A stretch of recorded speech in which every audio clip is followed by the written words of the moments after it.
Welcome everybody to the first episode of No Views Pod. We want to give a quick little shout out to Vibe Energy. If you know anyone that will be watching this video that is associated with Vibe Energy or knows anyone that is higher up within the Vibe Energy food chain, can you please tell them to watch us on YouTube? We need a sponsor. Ain't that right, Joey? This is very accurate. Very accurate. Yeah, I just don't think the bills are going to pay themselves. You know, student loans are going to keep on growing. You know, V bucks are going to get more expensive, especially with this inflation, and I got to pay for that stuff, man. Yeah. All right, so first episode here, what we're going to be going on today is I'm going to be running it. So I think we're going to be talking about today is the Big Ten, stuff that comes along with that. We're going to be ranking, in our opinion, the top 10 best players within the Big Ten. 10 players that need to have breakout seasons for their teams to be competitive within the Big Ten. If that's maybe making the college football playoff while not winning the Big Ten, if that's making New Year's Six bowl game, or if that's just making a bowl game in general. But Joey, I saw this on Instagram. I wanted to get your opinion on it. We are filming this a couple days after LeBron signed with the 76ers. We are multi-sport fan athletes here. So, Joey, what was your opinion when LeBron signed with the Sixers? As a Northern Ohio native, I was very heartbroken that Braun didn't come back home. But I'm not mad at it. He needs another ring, so this Jordan debate can be put to rest. I mean, it's already put to rest. Braun's the goat, but um, it's kind of heartbreaking that he didn't come home to Cleveland. I would have been okay with him going to Miami. He loves Miami, but he has a way better roster in Philly than either of those places. So I'm not too mad at it. I'm just very very disappointed. You think the 76ers roster is better than Miami Heat's? I mean, they got Mr. Bam Adebayo, 83-point game himself, and back-to-back MVP winner a couple years ago, Giannis. You think that 76ers just have a better fit for LeBron? I mean, the Heat have no guards. They just traded away Tyler Hero That's to get true. That's Giannis. true. That's true. So really, all they have for scoring is Giannis and Bam, and maybe Davion Mitchell, but who knows? Yeah. The Cavs, it's Donovan Mitchell and friends, so you know that, that's really it. But I mean, you have Tyrese Maxey, who's a 20 plus point per game scorer. Jalen Brown is also that. So is you got VJ Edgecombe, who is solid 10 to 15 points per game. Yeah, had a Then you good got beginning to a rookie year. Yeah, and then you got Joel Embiid if he can stay healthy. If he can stay healthy, he's top three centers in the league. So Yeah, but I mean, those are great points, but I just need to counteract with can you remind me how many points Bam Adebayo scored last year in one game? 83. I rest my case. All right. Okay. Okay. We got a little sidetracked here. I feel like that's going to be happening a lot throughout the conversation and throughout the podcast, but who cares? There's going to be no viewers. That's why we named it that Hey title. guys, here we have a special guest. My girlfriend's dog. She wants to be a part of this. Say hello, Suki. She got a botched a little haircut, but it's all right. She did. They shaved her bald, but it's all right. Okay, Yeah. you gotta go. Go back to doing dog activities. All right. So, Bleacher Report, college football posted this saying these college football athletes are making more in NIL money than LeBron is in his contract this year. And I just want you to agree that you think it's valid that these players are earning that much NIL money, or you think it's just whack and just how inflated the NIL market has gotten, especially with these top tier blue blood competing teams. Okay, so Darian Mensah, who, if you're unfamiliar with him, he is the standout quarterback that led Duke to the ACC championship and transferred to Miami. He's reportedly making $6.5 million this year just to play for Miami for one season, while LeBron's making 3.9 for his 2026 salary. Joey, do you think that's a little insane, or do you think that's rightfully deserved for Darren over here? Is Darian Mensah LeBron? I don't think so. I think it's pretty crazy. So I mean, I feel like you could be saying that about every single player here, but I mean, last year Miami paid a crap ton of money. Excuse my French, for Carson Beck. So I feel like Miami boosters are willing to spend, especially since they made it all the way to the national championship. So I'm not surprised. I'm just a little bit more especially since surprised. they got Michael Irvin over there, Right, he's right. willing to do anything. He'll suit back up.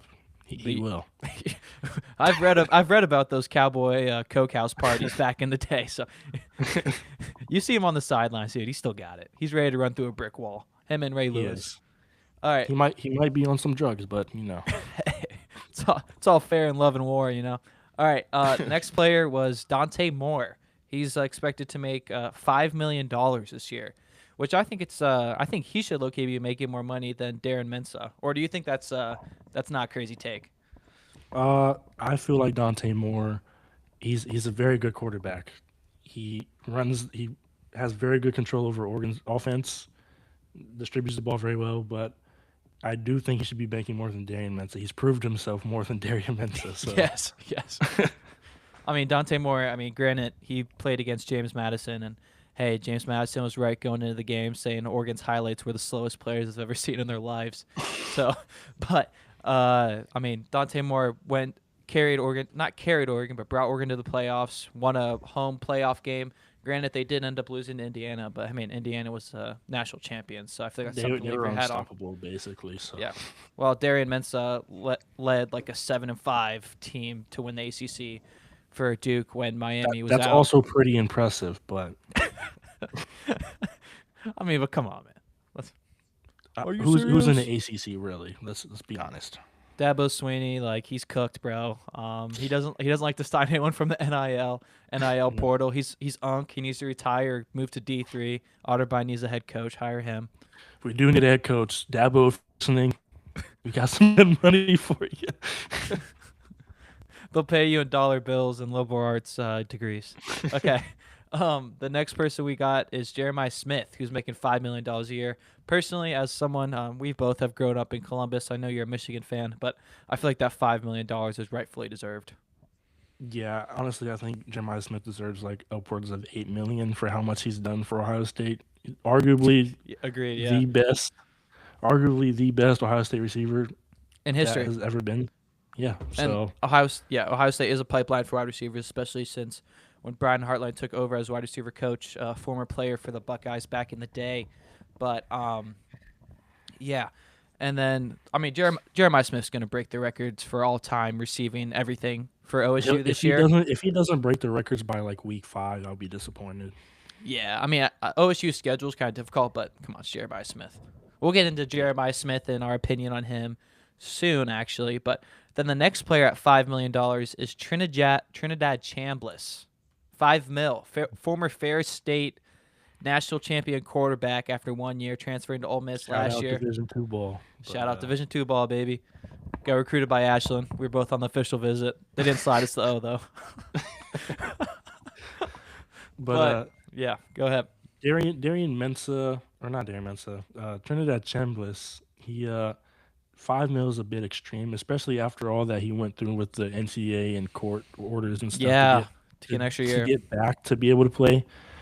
I mean, bro, you're going to the league next year, so just take your like $2 million and go, bro. Yeah, I mean, like according to my sources, aka doom scrolling Instagram when I get bored, the Ole Miss boosters and the new head coach that was previously a defensive coordinator who coached them in the playoffs and stuff said that they wanted to up the NIL because they were scared that Lane Kiffin from LSU was going to swoop in and try to get him as their quarterback. So I think it kind of makes sense that they did that. He was trying to swoop players during their playoff run. Yes, So. yeah.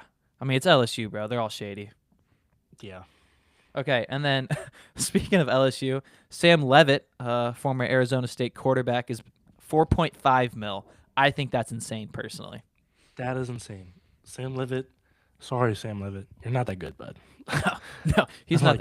Cam Scadaboo carried in the playoffs. Didn't he start out at Michigan State and then transferred to ASU, and then now he's at LSU. Michigan State, he was terrible. I mean, there's not really much to go on with, like to work with at Michigan State. Arizona State, scat attack, Cam Scadaboo, carry jaw. Dude, yeah. I honestly, so I didn't realize how good Cam Scadaboo was until I watched the playoff game against Texas. And then like stuff started coming out about like his highlights. I think it was at Sacramento State, right before he transferred. Yes, bro. His highlights there. I saw a highlight of Cam Scadaboo where he carried like 6 people into the end zone. I was like, Dude, oh my yeah. god. He was a little Caucasian Derrick Henry. It was so much fun to see. And like you know how like before, like college game day starts, they have like those little like Yeah. segments on players. Yes. Yes. They Yeah. had one for Cam Scattaboo, and his mom said that he used to just like run head first into brick walls, which is very on brand.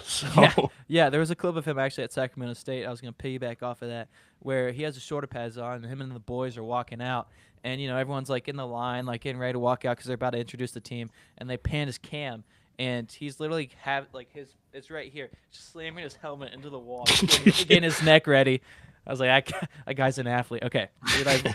Anyway, Cam Scattaboo carried Sam Levitt when he transferred to Arizona State.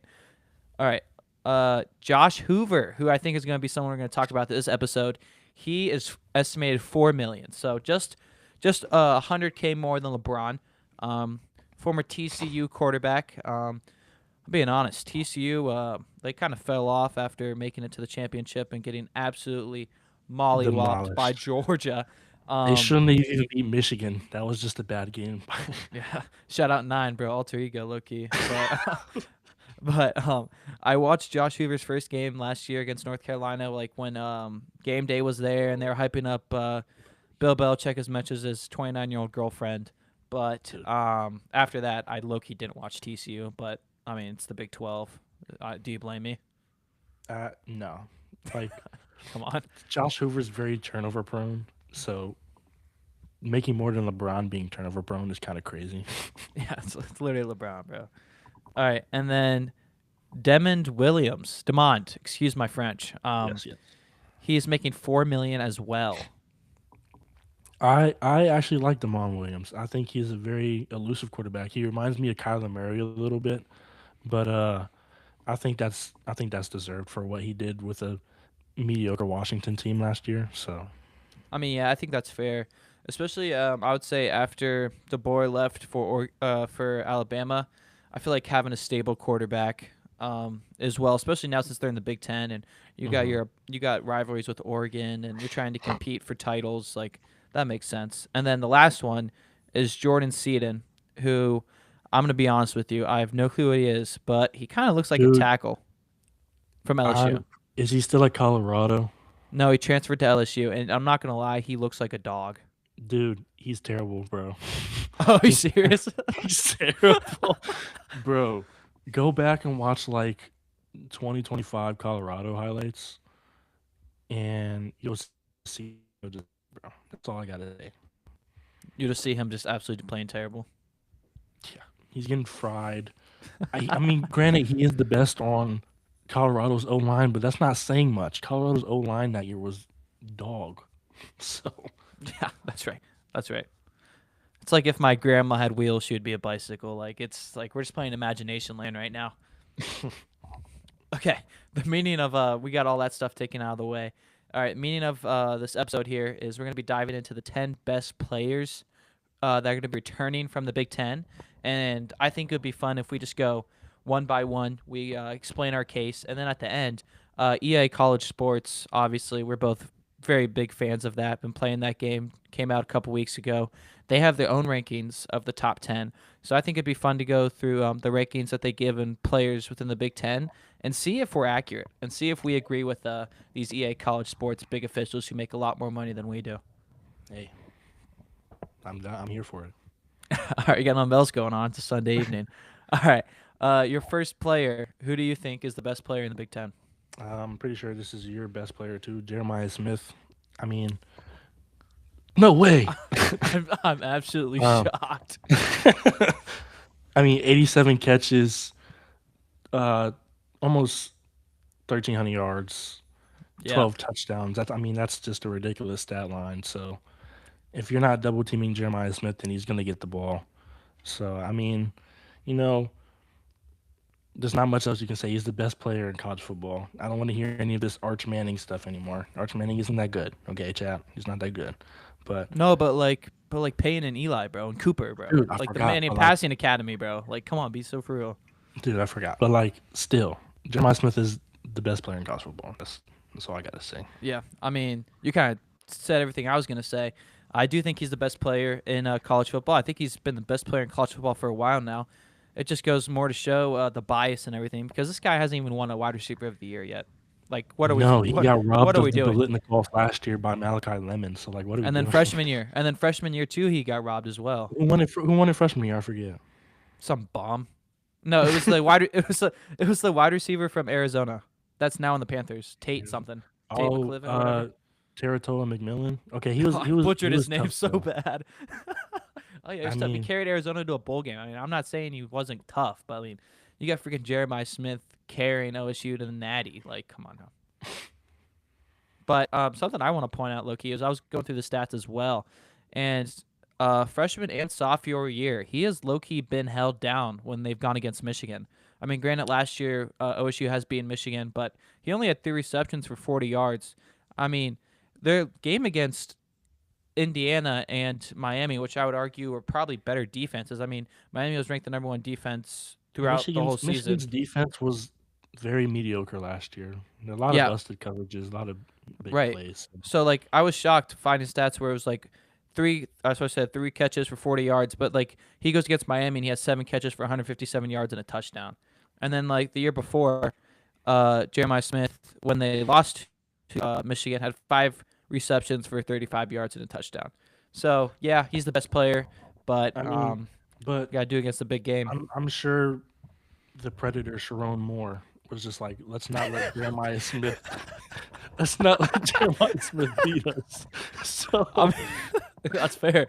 That's fair. I mean, come on. You got Chip Kelly, who's a former head coach of UCLA, Oregon, was with the Philadelphia Eagles. That's a whole okay, cat in the hat. But like, come on, like you can't scheme something the for Jeremiah Smith. year one Jeremiah Smith.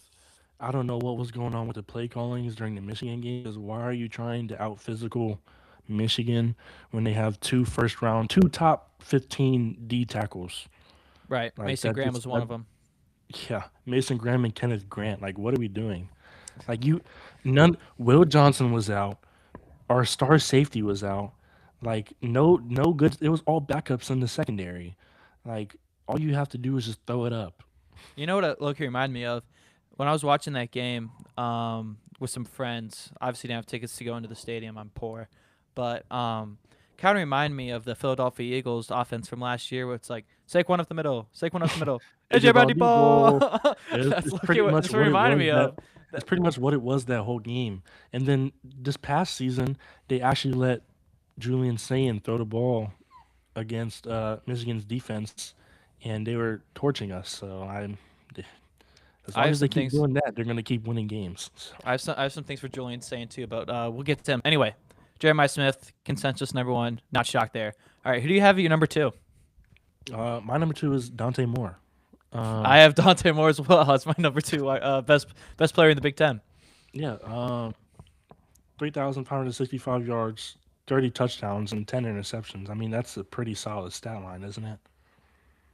Yeah, I agree. I mean, watching the games, he did it in big time. He did it in big time games. If that was either against Iowa, where I was actually rewatching some of the stuff, where he drove Oregon down the field to hit a game-winning field goal, because Iowa's about to spoil them at home to kick them out of the potential college football playoffs. Dude, I mean, playing any game as a ranked opponent going in in Kinnick Iowa Stadium is always so dangerous, bro. at night, it was a blackout at night too. That's always dangerous. Yeah, I mean, but yeah, Dante Moore has it. He got some young wide receivers around him. This will be his second year starting within the Oregon offense, and that's a complex offense. So for him to be able to do well, I think, he's going to be taking a big leap this season, and I think he's going to be one of the probably top 3 quarterbacks, or probably the first quarterback drafted off the board in the upcoming draft. That's not a crazy shout. Got elite ball knowledge. All right, number 3. Who do you have at your number 3? Number 3, I think you're gonna like this one. Carter Smith, O lineman, Indiana. He is Okay. a dog. Yeah. Okay. He is I'm not a dog. gonna lie. I have Carter Smith down the list a little bit. I'm just looking at skill position players. Granted, Carter Smith is returning. He was a consensus All-American. He's just a dog. He's perfect for Kurt Cignetti. Kurt Cignetti loves him, and I think he's gonna. They won the offensive line award, or they were a finalist last year. The Indiana offense. Joe Moore. Mm-hmm. So I think it's going to be especially good since the transfer Josh Hoover's coming in. I mean, you're Mhm. replacing some wide receivers. We're going to get to a couple wide receivers for Indiana that are returning. But to have that leadership for one more year under Kurt Signetti, I think it's going to help ultimately build that crazy D word, that dynasty. Mhm. But I mean, yeah, go Indiana ahead. and dynasty and football altogether just doesn't make Crazy, sense. It doesn't make sense. crazy. I thought they were going to have him in basketball with Gabe Cupps, but then he transferred. Now he's on the bench at OSU. No, he transferred again to some random D1 school, but he got that Lexus Actually, deal. I didn't know that. I thought he was still at OSU. Nah, bro, he got that Nah. Lexus deal though. Shout out that whatever Hey. Lexus that gave him the car. Okay, I had number 3 as Jaden Mayava. That Mm. might be a crazy pull, but he's coming off a season where he threw 3,700 yards, 24 touchdowns, 10 interceptions. His QBR was 89.9, which was second within the Big Ten. Um, Lincoln Riley is, I feel like it's the same with Oregon, where you just have a complex offense. It's kind of hard to understand, but once you get your groove, we've seen a lot of success, especially with, I mean, for a couple years, though, at Oklahoma, he was a Heisman factory, just pushing out all these Heisman candidates or Heisman winners. So I feel like he has the talent. It's just honestly going to be as can he carry this offense and USC in general, because, I mean, USC, Lincoln Riley, No, defense doesn't really I match. I'm really concerned about him not having Malachi Lemon and Jacoby Lane to throw the ball to anymore. So we'll I see how that agree. goes. That's why I feel like he can take that step. And I mean, USC recruits. I mean, who doesn't want to go to Cali and play at USC? That's real. I Especially would. when you know that, yeah, especially when you know that like Jaden is returning and he had that prominent season. Okay, I'm gonna get my number 6 out of the way. I know I'm jumping around here, but I had Carter Smith as well. We just talked about him, so there's no point of repeating. Okay. I my number 6 was Jaden Maeva, so there we There go. we go. Okay, who do you have at number 4? Number 4, I have Julian Sayin. I have Julian saying it well at number 4. We just want to let you Um, guys. We just want to let the no viewers and no one's watching this, but we did no, not talk before this, which is no, crazy that we did not, we're bro. having this right now. Um, 3,610 yards, 32 touchdowns, 8 interceptions. That's a very good touchdown to interception rate right there. Um, Julian Sayin is a game manager. I know people don't like to hear this, but Julian Sayin is a game manager. You're just a game manager with Jeremiah Smith and Carnell Tate out there. So like, Yeah, yeah, exactly. I don't know how you And can I be bad with Jeremiah Smith and Carnell Tate. Now you replace Carnell Tate with with Chris Chris Henry. Henry. So like, come on, guys. No, and I agree, especially last year when you looked at OSU's team as a whole. I mean, you have that amazing defense that returned from the national championship with Caleb Down, Sony Styles, Mhm. and all those guys who got drafted. I mean, literally That all you have to do is just don't turn the that ball over. defense was insane. I still don't know how Miami beat them, to be honest. But um, like I was when I was making these notes, I was thinking like I was looking at stats for like games, and I disregard the Texas game. That's like his second start, so we he gets some Oh, grace there. right, right. But I think it was wasn't that week 1? uh, I don't know, first or second game. But um, like the Indiana game and the Miami game, Mm-hmm. two of the biggest games of the season, he pretty much laid an egg out there. So Yeah, so pulling up his stats, I mean, if you're a merchant who's like completion, I mean, Indiana, he went 21 for 29 in the Big Ten championship game, threw 258 yards, a touchdown, and a pick. And then for Miami, he went 22 for 35, 287, one touchdown, and 2 interceptions. I mean, when I think of that Miami game, I think of us going in with all that confidence, and then the game starting with the pick six, because yeah, we run a read option bubble screen where we could throw it out to Jeremiah Smith, or we can run it with Bo Jackson, like on an inside zone scheme, and Jeremiah he or just Julian, forced it. yeah, he The forced it. He read it. Miami safety jumped the bubble, Yes, took it to the yes, crib. So I mean, uh, like you saying those stats, it doesn't sound that bad, right. but like you expect Ohio State quarterbacks to be game breakers, do you not? Like Justin Fields was a game breaker. C.J. Stroud, CJ Stroud, yeah, he's more of a game breaker than Julian saying. right? Yeah, that's up. He had Super Marv, Yeah, but Maserati Marv, Gus but Johnson, shout out Gus Johnson. but yeah, I think Julian Sane. I mean, we got to remember that was his first year starting. I mean, he was a young kid. He's around our age, so if that puts anything into perspective. But honestly think we kind of talked about this already. But if he has a good year this year, I would not be surprised if he goes into the draft. I would not be surprised either. Suki, would you be surprised? She's not surprised. I mean, if you think about it, like when he would go with Jeremiah Smith. OSU has a really good tight end. Um, Mm-hmm. because if you stay, I mean, Chris Henry's gonna be a dog, we assume, but I mean, you really don't know. I mean, there's probably four star, 5 stars in the wings, but I think the QB class going into the draft this year is gonna be so deep, and if he just has overall a solid year, maybe does again what he did this previous season where he finishes top 5 within the Heisman, I honestly think he'll probably go within the top 10. But I think the problem with that is if he stays, then Tavian St. Clair's going to leave. I agree, and we talked about that as well, especially with how much Mm. NIL money. Like Julian Saint next year, he will be in the passing LeBron salary numbers where he's making 4.5 million.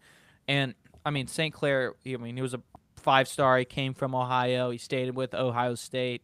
Like he will be a good player. So I wouldn't be surprised if Ryan Day and the boosters are trying to kick Julian Saint out the door, especially if OSU has a good year. Yeah. Okay. Who do you have as your number 5? Um, my number 5, I really like this guy, Mateo Ukulele. Okay, From Oregon, outside I linebacker. I had Mateo at 8. Mm. Go He had go ahead. 34 total tackles, 19 solos, 6 sacks, and 2 forced fumbles. I mean, that's a pretty solid stat line. I mean, he would drop back into coverage, but he was mainly a edge rusher. So I mean, the thing that really threw. Okay, so I would have had him higher. I agree with everything you were saying, but the decline in the previous season compared to the season beforehand when he had 13 sacks, like maybe that's like, hey, the offensive linemen here, the tackles are starting to figure him out. He's playing more tough Big Ten ball, especially when it gets colder. I mean, it's kind of cliche, but these Oregon guys and everything, like they don't want to be playing Indiana when it's November football. no, So I mean, I think if he has a bounce back season, double digit sacks, I think he will be up there. But probably he just needs a little bit more improvement. I agree. I have I have for my number 5, Coy Parrish. Do you know Ooh, who that that's a is? good. Yeah. Yeah, it's a good pull. Good pull. So if you don't know who it is, he is he was a Minnesota Player of the Year coming out of high school. I think he was like a 4 star recruit. Stayed within the state. Committed to White Minnesota. Travis Hunter. White Travis Hunter. He committed to Minnesota. There was stuff going on around fall ball that he was wearing a half yellow jersey, half maroon jersey, which means he was playing offense and defense. He was returning kicks. He was basically just a do-it-all guy for them. And he's coming off a year where he had 1 interception, 82 tackles, which was a giant step up from his freshman year, which was 46. 1 forced fumble, a sack. So they kind of put him all over. His freshman year, he had five interceptions, and that's not even mentioning like his kick return stuff and everything he's doing on punt returns. And he transferred to Oregon, so I He's think that's definitely going to help Oregon. player comparison. You got Travis Hunter and Jabril Peppers. That's ball knowledge. Yes, real ball knowers know about number 5, Jabril Peppers, dude, with the tucked up jersey under the pads, flexing the abs. You Mhm. know. All right. We already said my number 6. Yeah, and my Who's number my 6 was other? My number 6 was Carter Smith. All right, who you got number 7? I have Jordan Marshall, running back from Michigan. He had he split carries. He got injured. I don't know, week 10, shoulder injury. But he had 150 carries for 932 yards, 10 touchdowns, 6.2 per carry. Very physical runner. I was not a fan of him coming out of high school. Come from Hmm. Cincinnati Moeller. Yeah. I thought he was pretty soft, but then like he didn't play all of his freshman year until the bowl game versus Alabama, and I'm watching him like just run angry, and I love to see that. And Like kind of like he, Isaiah Pacheco, where like he hates the ground. yes, he does hate the ground. He also hates whoever's standing in his way. He will try and murder the person that's right there. He does not go down too easily. It takes at least 2 people to bring him down. So, I mean, seems biased because I'm a Michigan fan, but Jordan Marshall is probably the best back in the Big Ten. Okay, so I'm gonna challenge that with I have Antoine Raymond. You might be asking yourself, Mm. who's Antoine Raymond? And I didn't know that until I started doing some stats today. But he's a running back that came off with 1,200 yard season off of 244 carries for Rutgers. He had 13 touchdowns. His average yards per carry was 5, which I think is pretty insane to think, especially because it's Rutgers. It's Rutgers. I mean, like he's putting up these numbers against Rutgers. I mean, I they went actually have against. a I actually have a Rutgers player on this top 10 list. So Wow. But I mean, like some of his carries, like against Minnesota, where I just put the guy right ahead of him, Coy. He had 26 carries for 161 yards and a 31-28 loss with 2 touchdowns. Like he was literally their whole team. Um, he single-handedly Rutgers, carried them he against the should win be. against Purdue. Rutgers has no quarterback play, so I mean, like I think it's just insane to me that like he was putting up these numbers with such a weak support cast around him, especially when you think about like the O line and stuff. I look, he kind of reminds me of, I know it's not as crazy numbers, but like kind of Ashton Genty, where it's like he was just carrying Boise State to wins. yeah. But that's also the Mountain West. Like, Right. but Okay. I Who see. do I see. I get your point. you get the vibes? All right. 8. 8 was mine. Mateo Ugalagle or whatever. Who would you have for 8? My number 8 is KJ Duff from Rutgers. 6'6" wide receiver, 60, Yes. 60 Yes. catches, 1,084 yards and 7 touchdowns. I mean, if you're putting up those stats with absolutely no quarterback play at Rutgers, you're a dog. Like, Did he transfer or is he staying again for no, he's Rutgers? still there. So I don't know where Rutgers got this NIL money that they got it from Tony Soprano or someone that they're out here Maybe, paying bro. these players, bro. Because I think personally, 2 like top 10 quality players in the Big Ten, and you got them again for another year when you have no quarterback and no one Someone else. in jerseys keep paying them to stay. So Dude, honestly, I think it might be Jalen Brunson, low key. it, Got all that money it now. might be Jalen Brunson. Villanova don't got a good football program. Do they even have? They're FCS, right? Yeah, they do. Yeah, I mean, come on, who cares? Who's watching that? But No. okay, number 9. Who do you have? I have Kenyatta Jackson. D lineman, Ohio State. He had Yeah, 28 totals, 16 uh, solo tackles, and 6.5 sacks. I mean, as a Ohio State's defensive defense tackle was, too. yeah. Ohio State's defense in general was just so good. I feel like he was the best D lineman Ohio State had last year. And I haven't seen Ohio State's D line this year, but I feel like he's going to be the focal point. But like, he's still a top 10 player in the Big Ten. Yeah, I agree with you there. Especially I think he's going to be such a. It's more like the leader side, which we already talked about him returning as a leader. I have another OSU player. I think I'm a little biased. I'm not going to lie. A lot of the Big Ten. I feel like within these past couple years, it's just been like the 4 solid teams, and then everyone else has been mush, or like really Yeah. crappy. They might have like a special year, but then they get shot down losing like a rivalry game. Like, what are we doing? But I have Bo Jackson at my number 9, and Mm, I think that might be a little crazy of a take. Honestly, I want to be like, I don't hate it if you don't like it, but I mean, he's coming off a season where he only had 179 carries and he had over 1,000 yards with 6 touchdowns. His average yards per carry was 6. I mean, I think here's a guy, but I think he's a guy who's we actually played Bo Jackson in high school. we did, and he Yeah. torched us when we were on the field. So hey, some washed Uh, up athletes here. no, he didn't do much until that kick return touchdown. That was the only thing he did that game. And it was really cool seeing when he committed to OSU. That was the first highlight that ESPN posted. So that was good. Yeah. That was good for the morale. But I mean, he's a good player. I think especially he wasn't even slated to play at all, and then there were some injuries within the OSU backfield, and then he was able to shine, and then he just played well with the opportunity that he got. I mean, you have an off season now where in the mentality you are the number one guy. You hit the weight room harder. You do everything a little bit more harder. You have more of a chip on your shoulder. So I wouldn't be surprised if he has more of a breakout season. And the fact that you have that amazing wide receiver core with Julian Sane. You have the incoming freshman Chris Henry Jr., old reliable wide receiver 3 Brandon Innes. Like he will be able to find gaps, especially when you have defenses against OSU playing a little bit more back, preventing the deep ball. It really all depends on how OSU's O line plays this year. Yes, I would kind of compare it to remember a couple years ago where it was Alabama's offensive line.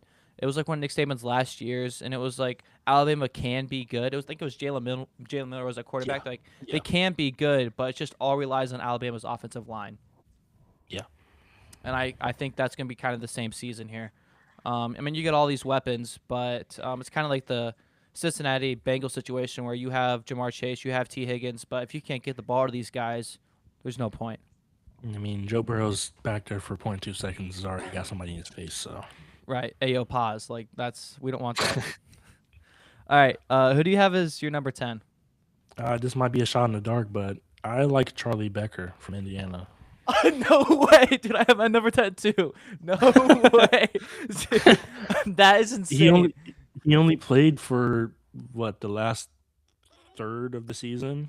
You know, you can call me recency bias. I don't care. Dude, I'll tell you he to was shut up, dude. incredible, bro. I watched all those playoff games and the insane catches he was making. Let me read off some of his stats. He didn't dude. drop a single pass. 30, Oh. 34 catches, 697 yards, and 4 Dude. tutties. Okay, so game by game breakdown. Big Ten championship game. 6 receptions for 126 yards. Alabama 2 receptions, 51 yards, a touchdown. Oregon 2 receptions, 48 yards, a touchdown. National championship game, 4 receptions, 65 yards. He was old reliable, and he's He 6'6", 6'6" white boy. Yes, he's tall. Anytime Mendoza got in the third down and I need to get a first down, he would just throw it up to Yes. Charlie and he would catch it. Like oh my god. It was like, where's this white boy come from? And the fact that he's coming back another year for Josh Hoover, and he can be that another, hey, throw me a deep ball, throw me that comeback route. I'll box out the DB and make a play. I think he's going to be one of the top wide receivers in the Big Ten. I mean, I think Jeremiah Smith's going to get all the love, but you can't forget about Charlie. No, I just think it's crazy that we both had Charlie Becker. Dude, I know. The only one that had one. You thought you were going to have the one in the Duffy, dude, and I was like, nah. Okay, I think now we can switch to what EA College Football 27 has as their top 10 players, and I want to get your opinion. Okay. Okay. Number 1, obviously Jeremiah Smith. I think he was one of the first 99 overalls within the new version of the college football. I think he was the first 99 overall release player. I think Yes. that's what it was. Yeah. Okay, and then second 97 overall was Carter Smith. I think that's also makes sense. He's a straight absolute unit. Yeah. All right, 95, we have Dante Moore. Again, I'm not really questioning that. I think that's a smart play. He's the best quarterback within the Big Ten. Okay, they have Cade Piper, center. He's at 95 overall. I don't know much about centers from Iowa, but all I know is that Iowa produces absolute dogs with offensive line. So Add in tight ends and punters. sure. I mean, yeah, I'll go with that. Julian Sand, quarterback, 94. Okay, that makes sense. I'm not fighting you there. And then the rest are a bunch of Oregon guys. Mateo Ugalagale, which we talked about. Amari Washington, defensive tackle. Impaneni Lalu, who's their center. And then they ended off with Coy Parrish, who was the strong safety we talked about. Yeah. Sorry, I've been talking a lot. Got a lot of coffee. Too bad no one's going to watch it. Okay, 10 players that need big years to make their team relevant within the Big Ten and kind of give them a chance of having better record than a 500 season. Joey, you want to start? I think you know what I'm going to say. Time for a rant. I just got to sit back and listen. Yeah, just Bryce Underwood. Bryce Underwood, you need to step it up, bro. Like, serious. You cannot be talking all of this saying you're the player out of ever when you have Tom Brady, who is the GOAT, and you have J.J. McCarthy, who just won us a national championship. 9, shout out 9. But Alter ego. 2,428 yards passing, 11 tutties and 9 picks. Like, that is an absolutely atrocious stat line. You're a true freshman, but if you're getting comparisons to freaking Cam Newton, you need to do better. Like, but Michigan has the schedule of doom and despair. Like, like, seriously, week 2 is Oklahoma, and then obviously you have Ohio State at the end of the year, but in between that you have Penn State, Oregon, and Indiana. So you have Oklahoma, Penn State, Oregon, Indiana, and Ohio State. That's 5 top 25 teams. This is scheduled doom and despair right there. No, but like the Cheez-It Bowl, he had 14 rushes for 69 yards and a touchdown, though. He threw 3 interceptions. No, but like running. You're a quarterback. Throw the ball. Throw it. I Like just think I think there was a lot of pressure coming in as a freshman, especially there having was a Dave lot of Portnoy pressure. Why are with we all that spending money. $12 million on a kid? I don't understand. But I mean, that's definitely how does that not get to your head? I mean, if I was 18 years old with $12 million, I'd be doing dumb stuff. I'd be not working out as hard. I mean, especially when you're around the campus, everyone's telling you you're the man. Everyone on the football team's saying you're the man. I think it was a good wake up call. I think he honestly needs to shut up and stop saying all this stuff about I'm the best player in Michigan history and just play football and let his game do the talking. But I think we just gotta wait and see. honestly, But yeah, honestly, if he's not doing good by week 5, he's gonna get benched for Tommy Carr, CJ Carr's younger brother. yeah. When I watched the spring game, Tommy Carr was all those. He was getting active in the pocket, wiggling around, getting some good rushing games, but he was also making all the throws that he needed to make, and Bryce Underwood was not. So I feel like I'm low-key gonna relate this to the Raiders here, where hey, Raiders has a decent team. I feel like Michigan has a good team. They just need a really good quarterback. And if Kirko Chains isn't doing the job, I think they're gonna pull him around like week 5, week 6 for Fernando Mendoza. And I think it's just along the same lines just for Michigan, honestly. yeah, that's an accurate comparison. All right, who do you have at number 2? Number 2 for breakout players, Brandon Ennis. You think he needs to have a good year? He does. He's a senior. I mean, it's your last year. You need to, if you want to make any sort of money and go to the league, you need to have a good year. Yeah, and we've seen it with 30, wide receiver threes make the league for yeah, motion. 36 catches, 271 yards, and 3 touchdowns. I mean, you had Jeremiah Smith and Carnell Tate, but now, like, you need to step. If you want to go to the league, you need to step it up. I low key think he's not wide receiver 2 this year. I think he's wide receiver 3 again, like that He, slot wide he, receiver. he, he is going to be the slot. It's going to be Jeremiah Smith and Chris Henry on the outsides, and there's going to be Brandon Ennis. He got the cut corner again, bro. Yeah. I have number 2, Josh Hoover. I think he needs to honestly have a good year for Indiana to have another good solid season. I mean, he's coming off this will be his 5th year within college football. Last year he threw for 3,400 yards, 29 touchdowns, 13 interceptions. I mean, we talked about that he was he was turnover prone. Excuse me. We kind of Hmm. talked about how he would take 2 steps forward and then take 3 steps backwards.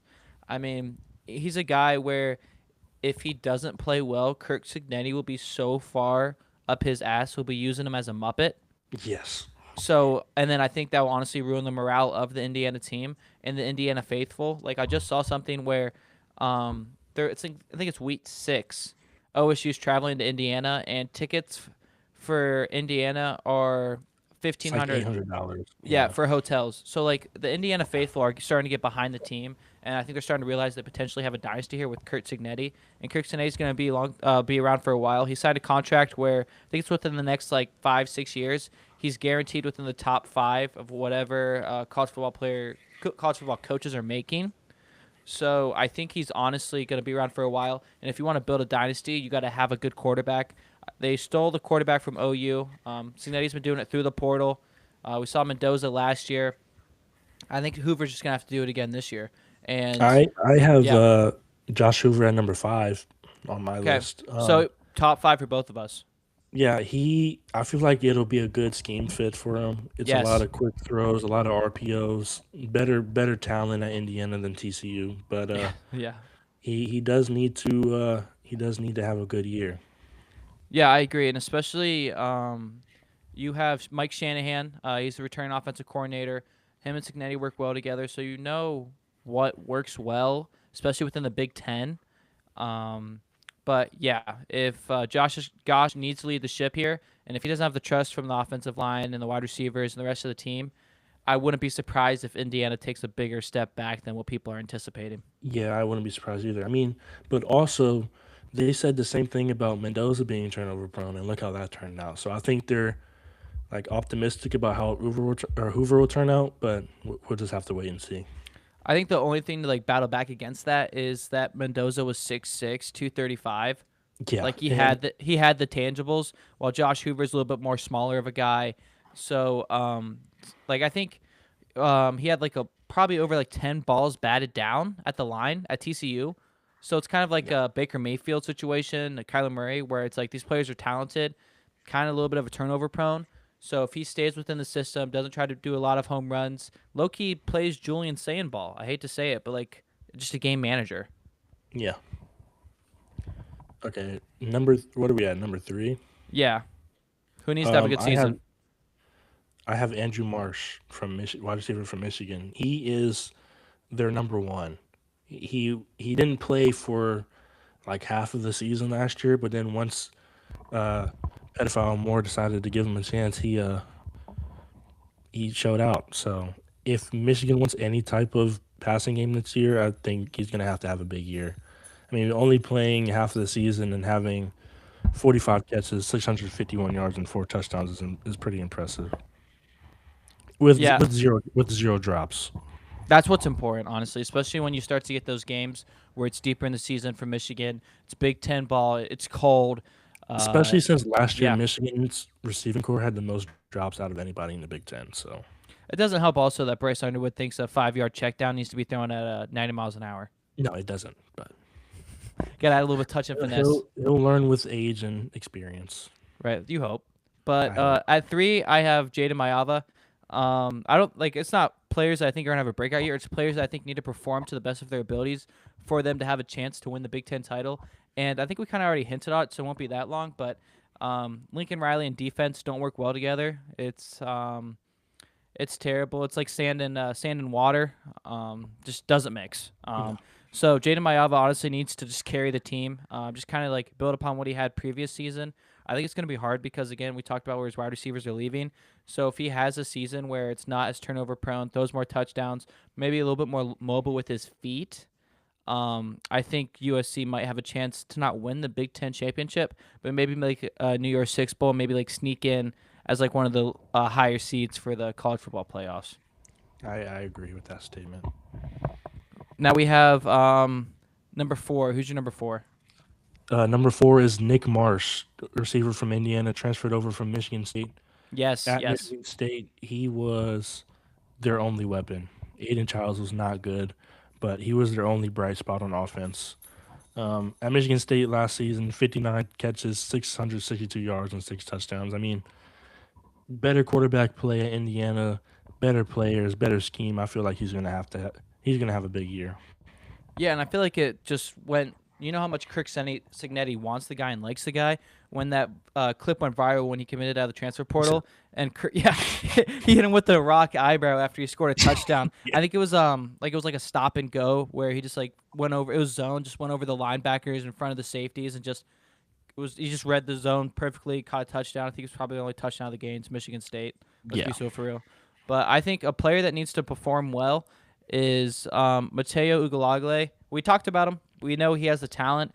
I kind of already hinted at it that he had a regression from last year. So if he performs well this year, I ultimately think they might have a chance of going deep and potentially winning the national championship. We already know Oregon's offense is explosive. They just really need to play well with that defense, like ham and egg it a little bit.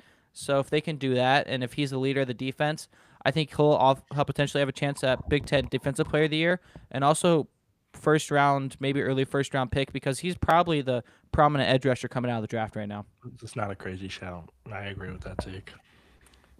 Okay, I had Josh Hoover at 5. Who do you have at 5? okay. I cheated the system at 5. Is that okay? Yeah, that's fine. I put OSU's defense as a whole. I think OSU's defense needs to have a good season or else we're cooked. And I'm just going to leave it at I, that. I mean, I everyone agree with left. that. Everyone left. We need to have a good game. Our offensive game, we're gonna want to kind of switch more to like run first, play action, set up the deep balls. And if we have a defense who decides to give up 35 points a game, we're gonna be playing catch up and not be playing the game we want. So I think we have guys that are gonna have to step up and take over all those roles from the leaders of the defense and of the team that got drafted and went within the NFL. Yeah, that's a great take right there. What do you think about Josh Hoover? What was your opinion? Why'd you put him at 5? I feel like if Indiana wants to have another national championship run, he's gonna have to be on point. And if he's not on point, like you said, Kirk Cignetti is just gonna have his foot so far up there that he's Yes. just Yes. like, I agree. I agree, and I think I think we're kind of in the same wavelength right now. Um, who do you have at 6? I think you already said you're 6, right? And who needs to have a No, good I year? didn't say my All six. right, who's your sixth? I have Rod Moore, safety from Michigan. Okay. He was injured last year. He played like 2 games, 6 tackles, 5 solos, and an interception.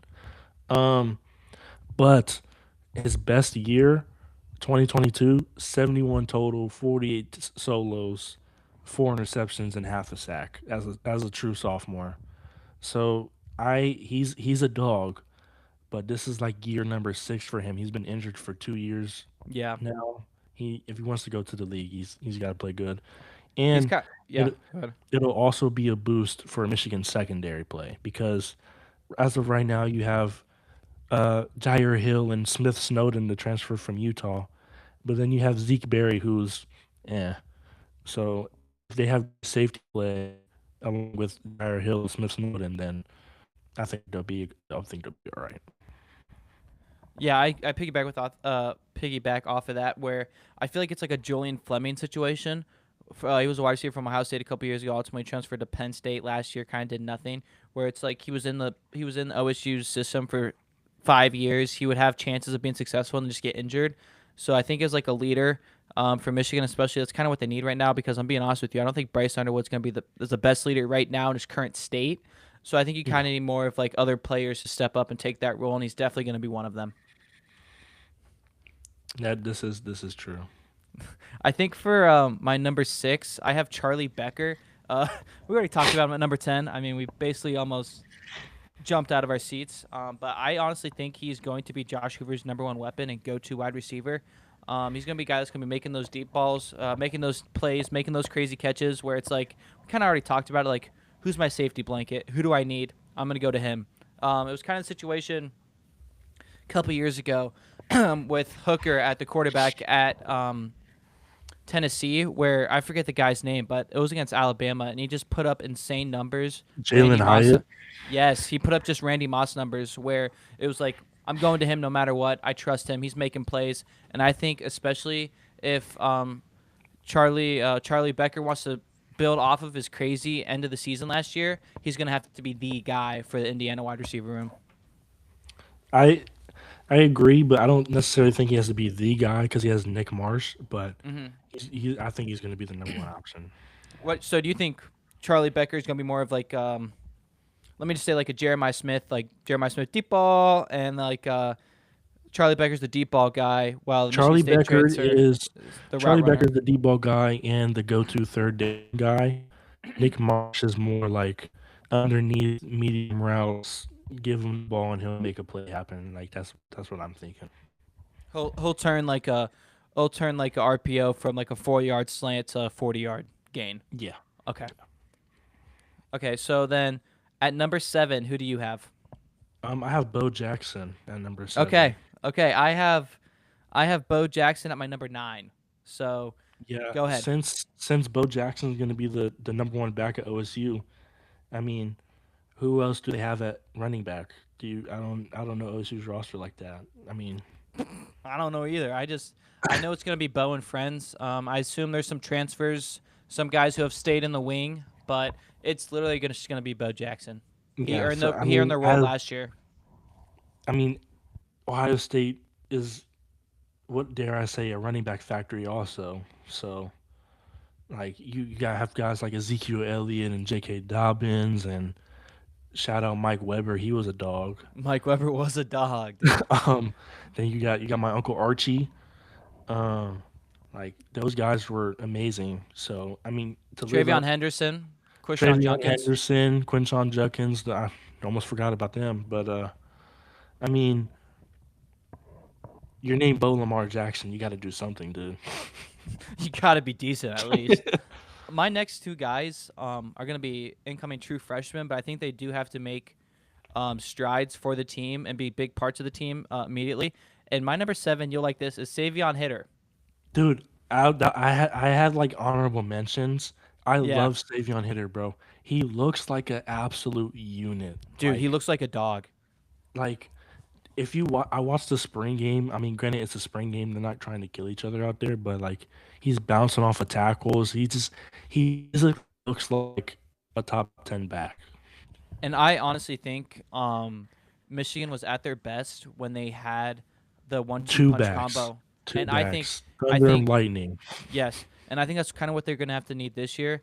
Especially if they want to, you have a new head coach, right? You're going to have new coordinators. If you want to build a culture and build that Michigan culture and establish everything that Shromore Diddy didn't, like, kind of go for Harbaugh. Shout out Shromore Diddy, but like you're gonna have to you're gonna have to run the ball, and that two back combo is terrible for a defense because especially later in the games. I mean, I hate to go back to it, but later in the games, And they're winter conditions in the big house, and you have a running back who goes for five carries in the same drive, and then another fresh running back comes in to finish off the drive. It's demoralizing for the front That was seven. demoralizing. Like, and they're two different running styles. Like Blake Corum and Donovan Edwards. Blake Corum was the more power back, but he had a burst of speed. I was so sad. Side note, I was so sad when Blake Corum tore his ACL in 2022. He was on the Heisman run. He was so fast. Like he was so fast. And then he slowed down after the ACL tear, but he was still like a very bowling ball, 5'8", Yeah. 225 bowling ball. Yes. And then you have Donovan Edwards, who was skinnier, but he was faster and more shifty. And I feel like you got Jordan Marshall, bowling ball, 5'10", 230 pounds. And then you have Savion Hyder, who's like 5'11", 215 pounds. They can both be bowling balls, but I feel like Savion Hitter has a little bit more wiggle to him. Yeah, and I think honestly, I think he's going into the role expecting to play and expecting to start and expecting to Oh yeah, contribute. He I has mean, that swagger and confidence. When you looked at Bryce, oh my gosh, Bryce Underwood, like he's coming in as a freshman. He kind of looked a little bit more scared, a little bit more timid, but Savion Hitter just knows he's going to get the ball and he's confident and he's excited and he's honestly ready to play. He just I like mean, the physical attributes. When Michigan had the two backs last year, when they had Bryce looked more comfortable when they had Justice Haynes and Jordan Marshall playing at the same time. Right. But now that Justice Haynes got injured, broke his foot or whatever, and it was just Jordan Marshall, you knew what to expect. It was just ground and pound. There was no more big plays. It was just we're gonna hit you in the mouth, and everybody was ready for it. And I look, you feel like Bryce Underwood played well last year when it was pound the rock, play action, and he just does something crazy. Like he uses his Yeah. athleticism to run around, make a play, make a deep ball throw, gain the 15, 20 yards, make that big play. And honestly, just growing up as an OSU fan and watching the game every year, Michigan was always so successful with two running backs.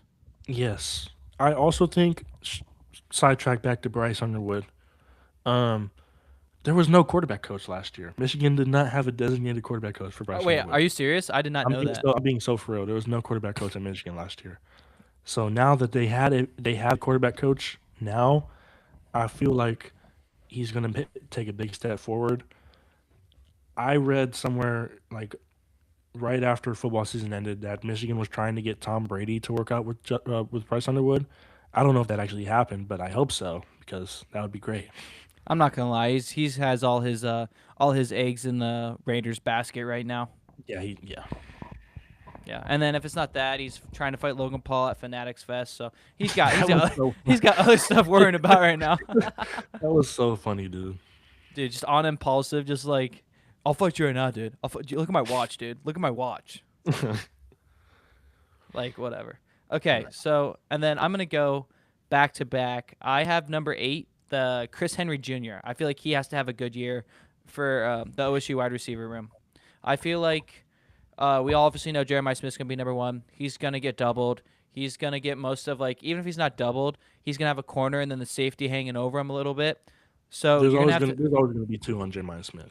you're gonna have another wide receiver step up, and I think it's honestly gonna kind of be like how Jeremiah Smith's freshman year was, where you kind of see like this breakout performance from Chris Henry Jr.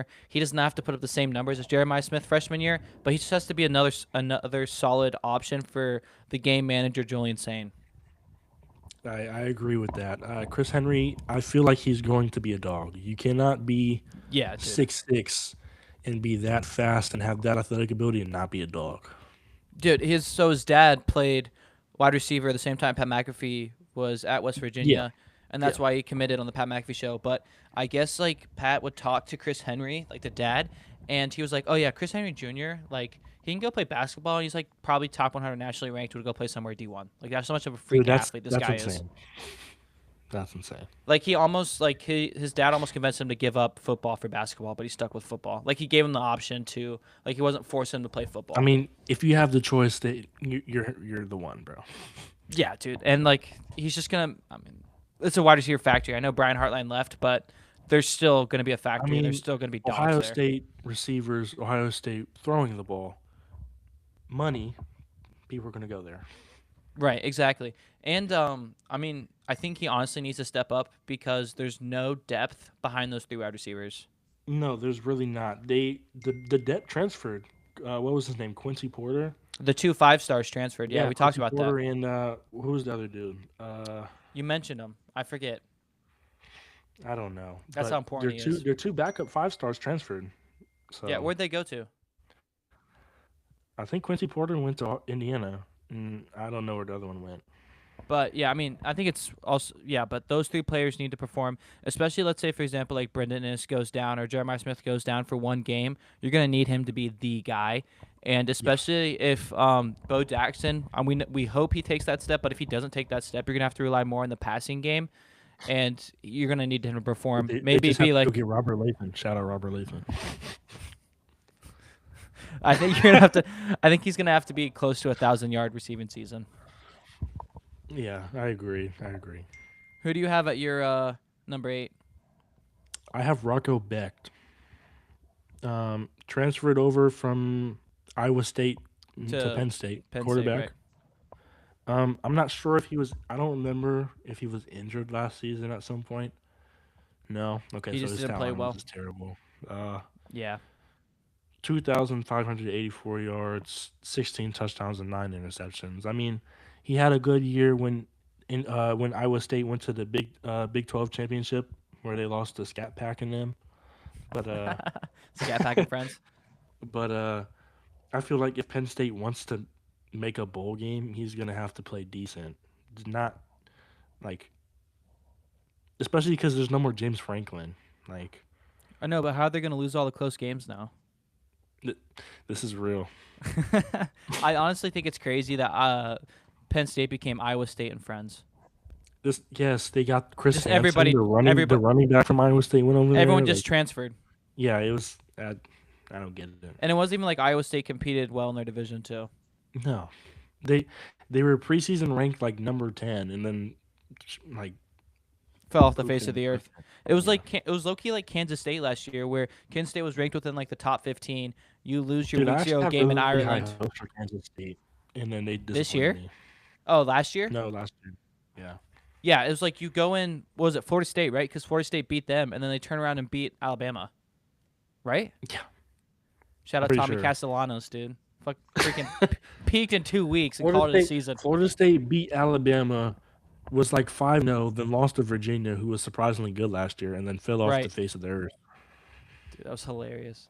And it wasn't even like they had bad coaches too, because the former Auburn coach Gus whatever Gus Johnson, Malzahn? yeah, he was the offensive coordinator for Florida State last year. Yeah. But I think what also, I mean, since we're now on the topic about Penn State and everything, how do you think James Franklin's going to do in Virginia Tech? I mean, obviously we're going to cover the ACC eventually, but I think we might as well just talk about it now. I honestly think Virginia Tech is going to be in the upper half of the ACC. I mean, I saw on doom scrolling Instagram, they had a D lineman squat like 610 pounds, or like upwards to 700 pounds, and then I saw the video. The same dude benched 510 like somebody would bench like 135. Like it was so quick and smooth. Like I honestly was like, I don't want to go work out anymore. just bag it up. Just call it a career. Yeah. Just become a chud, bro. Accept the chud life. But I honestly think Virginia Tech's going to be in a situation where I know James Franklin's going to recruit. He recruited when he was at Vanderbilt, got them to a winning season, bowl game appearances, which back-to-back bowl game appearances, which never happened in Vanderbilt history. So we know he has the talent. We know he can recruit and everything. We saw at Shout Penn out State. Diego Pavia. just got waived by the Ravens while recording this like the week of same week. But I think it's gonna be like a North Carolina situation where Virginia Tech might not be the greatest this year, but they're gonna hopefully buy back their fan base. I mean, let's just think about it. Like even if it's like not a Saturday night primetime game, but like one of those 9:30 slots, and you hear Enter Sandman, Pitch Black, like come That's on. fire. That's Like fire. it's I think the last time where Virginia Tech had that hype was the Braxton Miller spin move. Yes.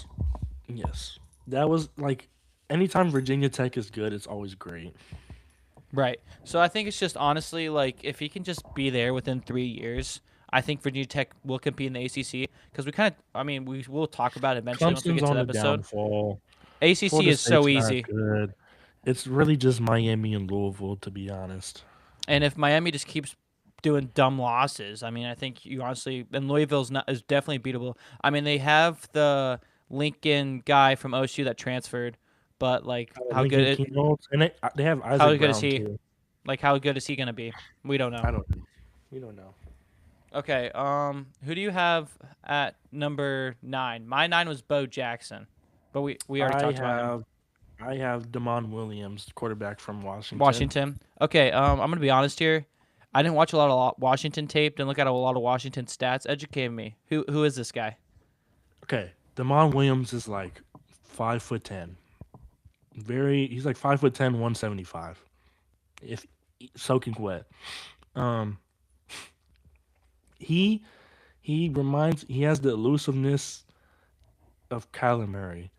He has the arm talent of Kyler. He's a NFL comp is Kyler Murray. Just So bigger Kyler Murray. pretty much. Taller, not And bigger, really. yeah. But like Washington had some decent receivers last year, and I feel like if Washington wants to get back to going to the playoffs or at least competing in this new conference, um, he's gonna have to have a big year. He had 3,065 yards, 25 touchdowns, and 8 interceptions, which is a pretty decent stat line. But I feel like if they want to take that jump, he's gonna have to do more. Yeah, and I piggyback off of that because I don't know. I feel like Washington's really never had a good run game. Even when they made it all the way to the national championship, it was just Michael Penix just throwing play action stuff. I mean, like the running game would be there for maybe like 5 yards a pop, but the running game came off of like I the mean, passing game.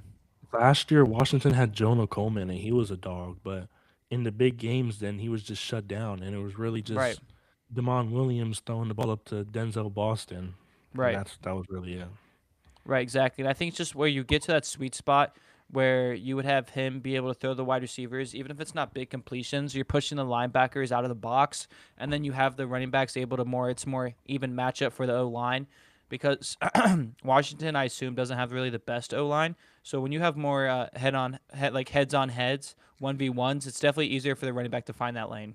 I mean, you should assume Washington would have good O lines because them and all the coastal teams, all they do is recruit Samoans. Samoans, yeah, Samoans.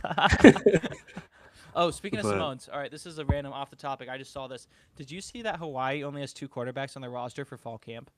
actually, Yes, one of the quarterbacks, one of the freshman quarterbacks left. oh CBS my Sports gosh, posted about it. So now they only have 2 quarterbacks on their roster.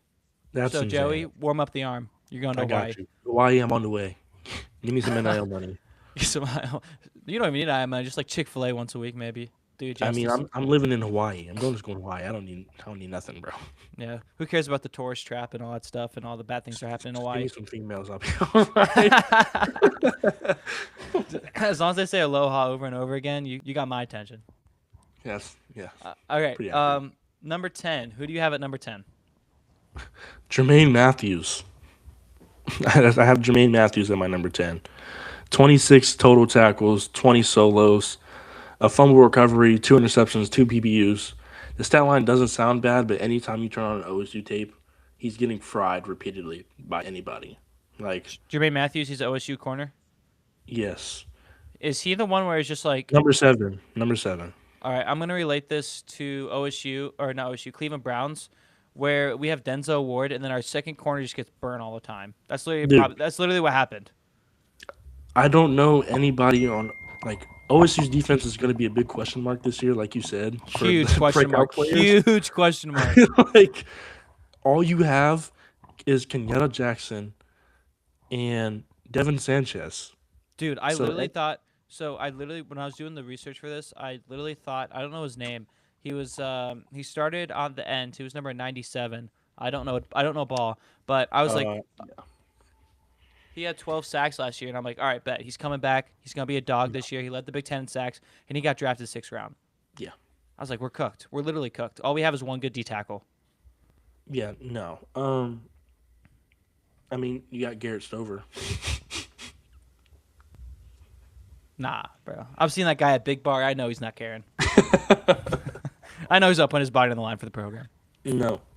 Hold on, Brad. This dog is chewing something that I gotta get. All right.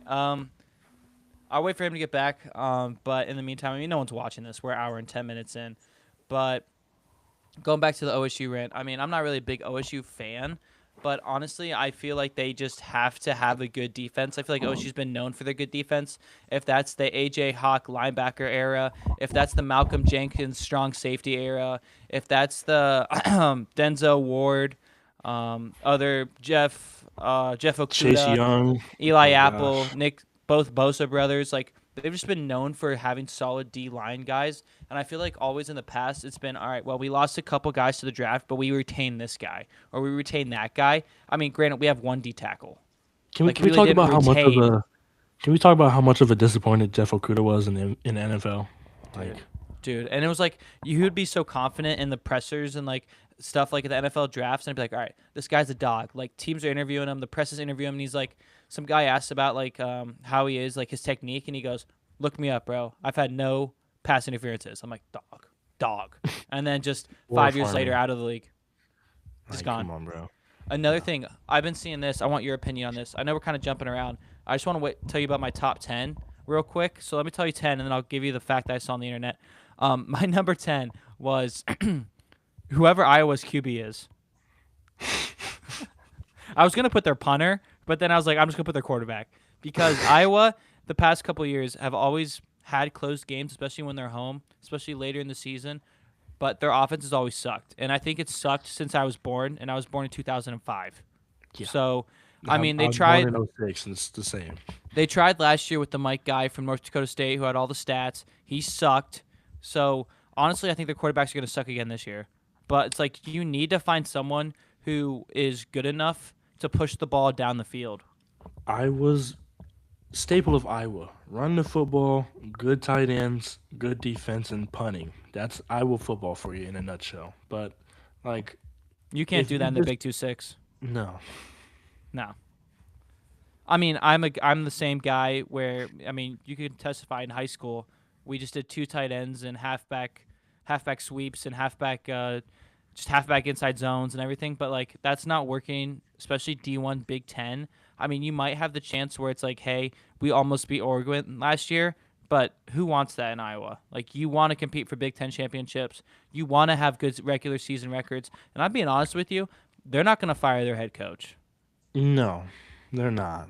They might switch He's too much coordinators, of a but they won't. legend over there for them to fire him. He Like, has like, the so to most get out wins of in there, he has the most wins in Division One football history or something stupid like that. Like they're not something gonna like that. fire him. They're not gonna fire No. him. And like even when the Big Ten was in divisions, Iowa would always win the West Division. It'd be Iowa or Wisconsin.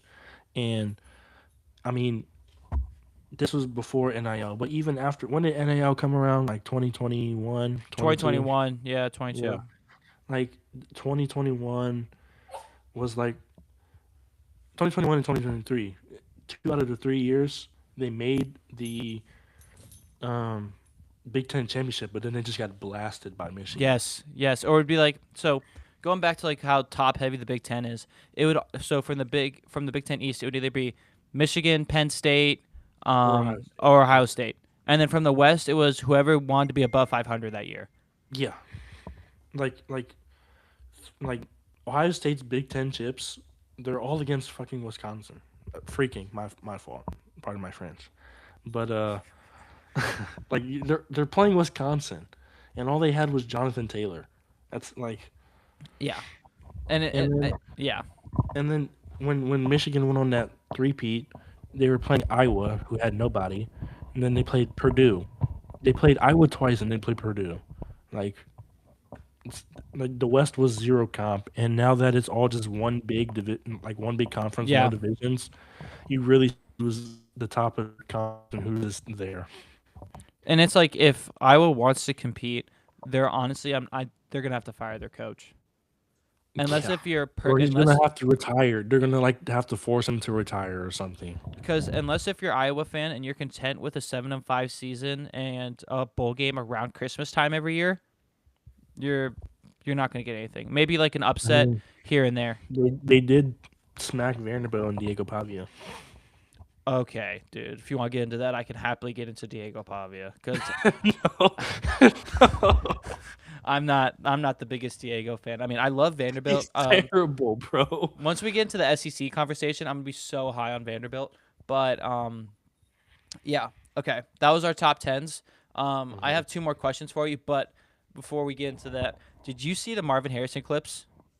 No.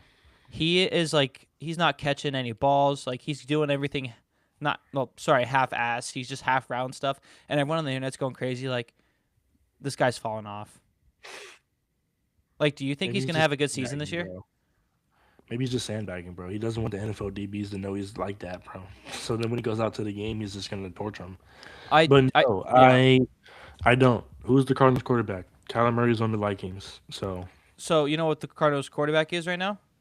is it The Carson Beck?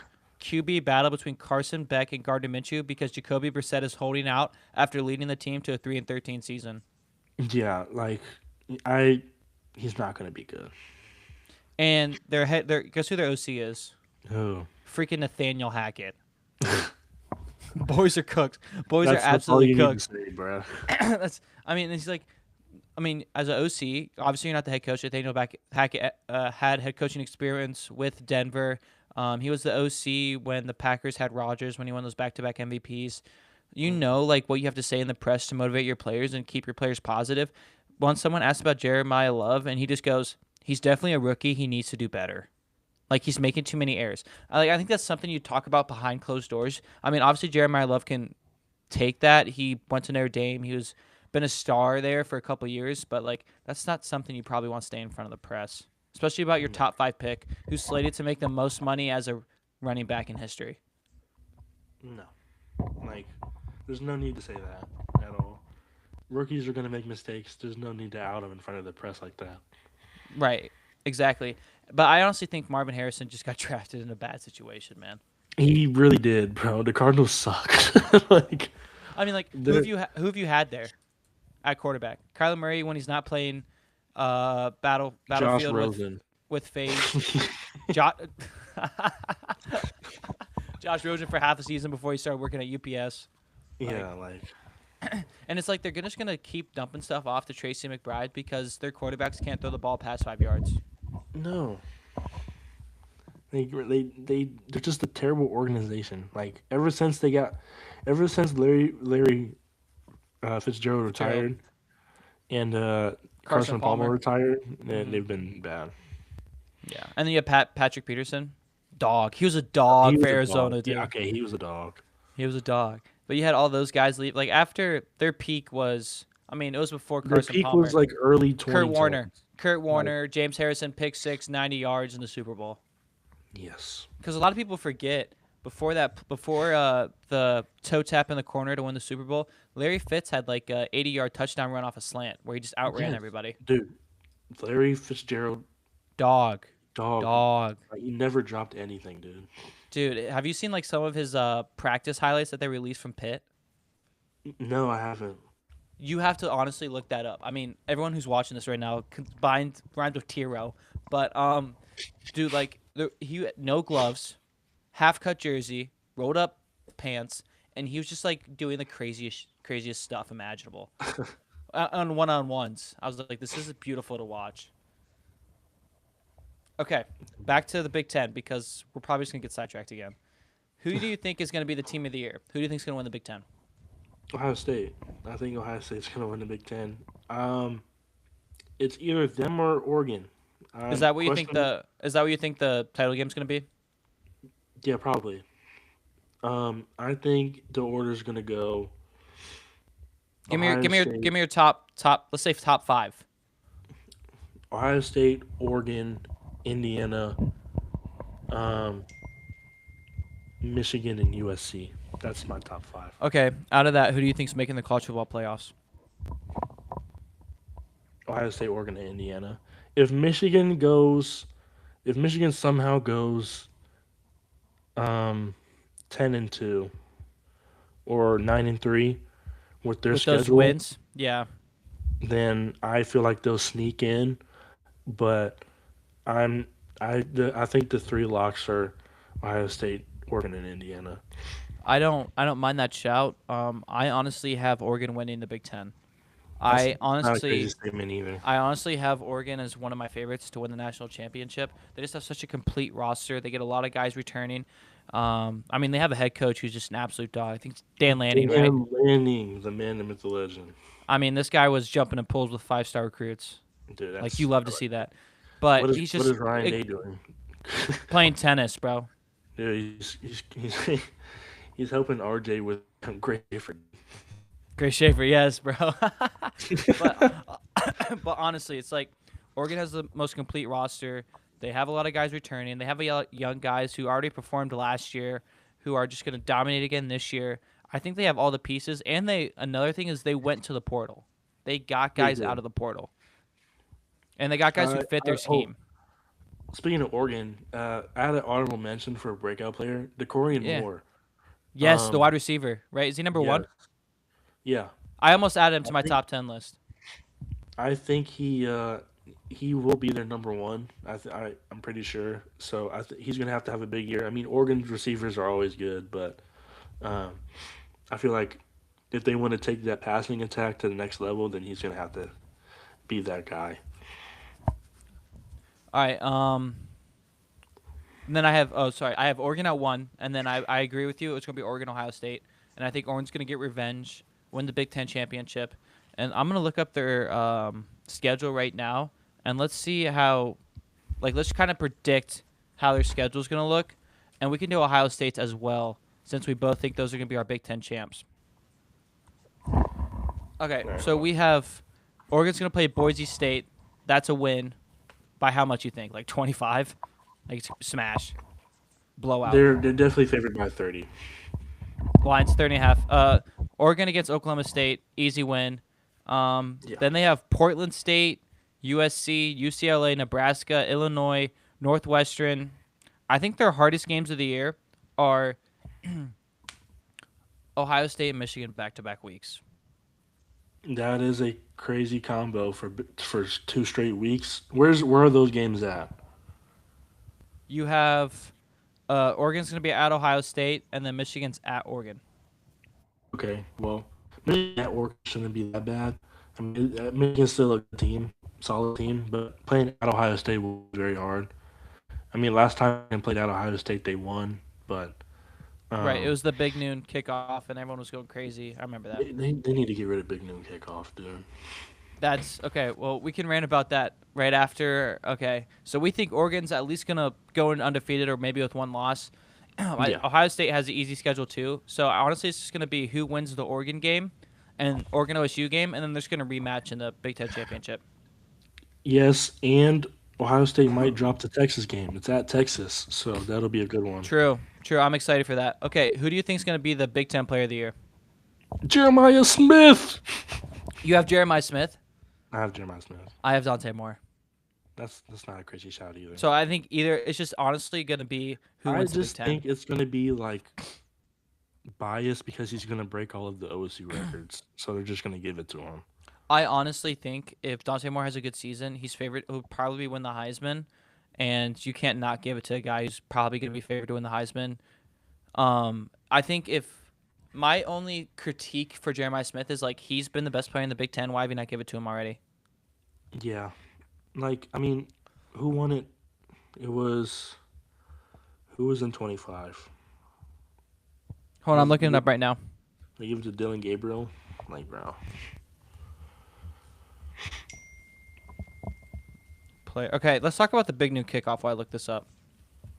dude, They need to get rid of I it so bad, it's bro. it's so bad. Like, there's no reason that a top 5 matchup should be played at noon.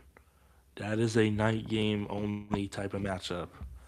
Like like even big noon kickoff this year, Michigan Oklahoma. Why is Michigan Oklahoma being played at noon? Like the night game in Norman was so fire. Just have a night game at the big house. That'd be electric. Yeah. Or the Yeah. Texas Ohio State game last year. Why is that?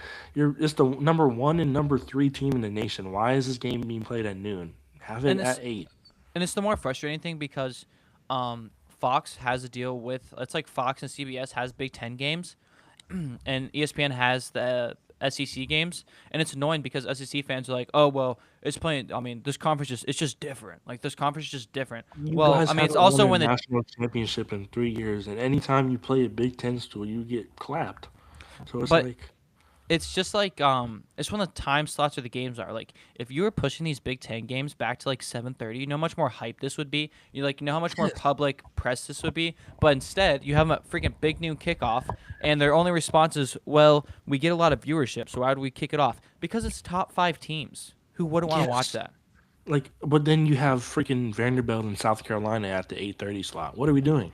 Like I want to see Kirk Herbstreit breaking down like this Big Ten stuff, I want to see not Chris not Gus Fowler and Kirk Johnson. Herbstreit break down the game on my screen at 8:30 p.m. Not at. No, I don't want to see Joe Klatt and Gus Johnson. No offense to them. I don't want to see them on my screen at No, I noon. hate them. I hate them. They're fun week one, and then by week six, I want to shoot myself. And I think And honestly, I and mean, yeah, go ahead. and Gus Johnson, So he's annoying. he's from Detroit. He's a Michigan fan. I hate how he does the Ohio State Buckeyes. Like, bro, you hate them. You don't like them. Why are you doing all this extra stuff? The world famous Ohio State Buck. Like, come on, bro. And oh, what was I gonna say? And I think we're as both college students, like I feel like when you have later games, you get a bigger crowd, you get a more rowdy Dude, crowd, and that's because ultimately better for TV. it is, and it's better for like, stadium pulse, bro. Like, come on, bro. And it's revenue. If you honestly like break it down, like these universities are gonna be making so much more money when you have a 7:30 game because when you have a noon Because game, like from who college who is experience, honestly, like, yeah. let's be for real. All of these college students are going to be wasted going into the game. Who is going to get wasted at noon and just have a terrible rest of the day? Like, And it's like just honestly no. like when you think about it, like if you're a college student, like you wake up on Saturday and you throw on college game day and you have to start drinking at like 8 a.m. to get ready for the games at 12. Obviously, we're Yeah, underage, so we don't do that. But it's like no. you're doing that. But like when you have a game at 7:30, like you're watching college game day, you're hanging out with the guys, and then obviously that's generating. Honestly, it's generating more money for the university with all the bars and all the parking because the whole campus is just going to get bigger. I mean, we do Ohio State bias because we both grew up in Columbus. But like when you go to an OSU game at noon and then you go to an OSU game at 7:30, it's like night and day. Dude, like nobody's going to be in like the bars aren't going to be electric at nobody's it's not going to be all hyped up. Like 8 like 7:30 8 p.m. games. Everybody's had the whole day to watch football. Everybody's been waiting for this game to start. Like the game everybody's gonna have so much energy for this game. Like, for example, the Tennessee Ohio State playoff game. That was Yes, crazy. Texas too. Yes, that that was crazy. Like, And then I don't want to cut you off, but like another thing that pisses me off, we need to push Ohio State Michigan to a night game I have been saying this. Everybody says it's since we're on the tradition. Big Ten. I, dude, I don't care that it's tradition. What the '06 game, the game of the century. Yes, 1 and 2. That game was played at 3:30, and when it ended and it was night, that was fire. And Push it's it like back to yeah, 3:30. yeah, it doesn't have to be Like, noon. Like I hate it where the game's ending and it's still day out, still daylight. yeah, like Because a lot of people like they were fighting with well if you do it at 3 like if you do it later in the night like there's going to be more odds for fighting and all that stuff and honestly the more Michigan fans I've talked to that come to Columbus games or grow up in Columbus or Michigan fans say the fans like are so nice to each other like if they travel up to yeah. Michigan or Michigan travels down to Columbus yeah they're going to give you crap and stuff but ultimately like you're just going there to watch football I mean, obviously you have the couple of jerks who are gonna, hooligans yeah, like they're gonna start something. But like most of the time, like you like Michigan, the other dude likes Ohio State. You're gonna be like right boo, and then go on about your day. Like it's not that serious. But yeah like the only thing I've heard about OSU, I don't like OSU fans to begin with. Like I Right. feel like they're very ignorant. As an OSU fan, I agree too. Like I'd like to But see them lose sometimes. but like OSU Penn State are the two worst fan bases in the Big Ten, and whenever they Yes. play, it's just bad. It And they gives always them a play bad they rap. play at night too. Yes, they play at night. So why can't OSU Michigan? And honestly, I'm gonna go on a little rant here. As like I'm looking at this as a business mindset. Like you have the SEC commissioner who is flaunts about like, generating all this revenue, generating all these views, and everything like that. And where the NCAA is going to be heading, where you're probably going to have super conferences, and they're just gonna these conferences are going to out like have more power than the NCAA as a general. Like you want to start having these better time slots because it's going to start generating more revenue, and then it's going to help you get more boosters. And honestly, like let's say for example, I mean obviously you're a Michigan fan and you're a booster who wants to donate $1 million, and you're probably watching every game. But you know how much more satisfying it's going to be watching a game at watching Michigan beat OSU at 7:30 than it's going to be watching them beat them at noon.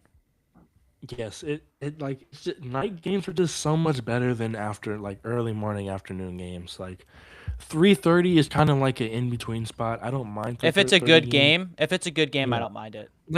like the CBS SEC games where it's like Oh, Georgia and Alabama at peak, 3:30. peak. Those are peak. That's okay. I'm not gonna lie. That's another rant. CBS switching to Big Ten Yes, ruined they it. need to It go ruined back. it. It ruined it. I'm sad the two CBS guys, the old dudes, retired. I'm pretty sure. I But think it's low key good that they did because their voice is just so like you think of SEC football, and the fact that yeah, they got to deal with the Big Ten is so annoying. like now, like distinctly remember the Michigan Nebraska game when they were doing it. It's like touchdown Michigan. Like no, it's touchdown Alabama. Like that may sound so much more better. Right, and then it's like they cut around, and it's just like the CBS crew like cuts the shots, and it's like with the Alabama like with the thing. Yes, Like like, and it's mm, like I immediately think of Johnny Manziel being Alabama.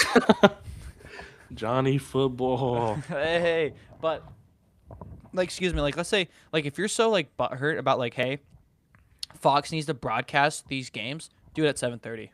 Yeah. Push your random Colorado Big 12 game to noon. Just because they have Dion, bro, it's okay. Like, just I know you want to have big noon kickoff, just be like big kickoff, Yeah. big game kickoff. Like I Yeah. know, and honestly, who cares? People are watching College Game Day. I Fox is watched a just big noon Fox is kickoff. just ruining sports, bro. I watched a big noon kickoff last season, and I generally wanted to like rip my eyes out. I was like, because having like a sports information background, like I know like what happens within the cameras. I know like what you have to do all behind the scenes, and watching the production from that to a College Game Day was night and day. College game is so good. Like I just love college game day. And uh let's sidetrack away from the big noon kickoff. Let's talk about the committee wanting to expand the playoffs to 16. What is this official? No, they're talking about it. They really want to. Me personally, I think 12 is fine. I don't hate it, but I don't like it either. I was what me and my mom were talking about this at my sister's softball game yesterday. Um, Nobody plays in bowl games anymore. Bowl games don't mean anything. Like it was the BCS era when it was like the number one and two teams go play for the national championship. That was cool. I like BCS that. era was crazy. I hated it. I like the BCS era. And then because people actually cared about the bowl games, people would actually like the stars would play in the Right, bowl games. right. Christian McCaffrey set the tone of not playing in the bowl games. Yes. And then like the 14 playoff is I like the 14 playoff. That's fine. Um but like that's when more people are more worried about going to the league and not playing in bowl games, risking injury. But like all the New Year's Six bowls are in the playoffs now. Like Right, there's no more New Year's right. Six bowls. So you got what a 10-3. I don't know. Say you got like a 10. Let's no. I know where you're going, and I'm gonna piggyback off this to help you out to prove your point. Pop Tart Bowl. Like Granted, no. everyone loves the Pop Tart Bowl. Notre Dame was supposed to be slated to play in it, and they backed away because they didn't make the playoffs. Yeah, like Or you had 10-3 Miami last year playing in the Pop Tart Bowl or 2 years ago. Like Right. nobody's gonna watch that. Right. And it's I would say I also don't like how they stepped away from the old rules. I mean, obviously you're going to have to because the 12-team playoffs and the Rose Bowl wants to be this game.